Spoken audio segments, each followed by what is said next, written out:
finalement, je savais pas vivre. Voilà. Je savais pas vivre. Je savais littéralement pas vivre. Pas dans le sens que je mangeais à bouche ouverte, là, mais dans le sens que je savais littéralement pas vivre sans causer de la souffrance autour de moi. Autant pour moi que pour mes proches, la vie empirait partout autour de moi. Et il y a beaucoup de ça qui était de ma faute.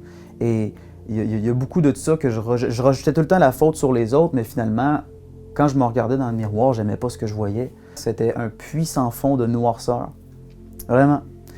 Autrement dit, je me suis rendu compte que j'étais un pécheur perdu et que j'étais présentement en enfer. Parce qu'en plus, avec ma famille, il y avait des gros problèmes de santé et de santé mentale aussi.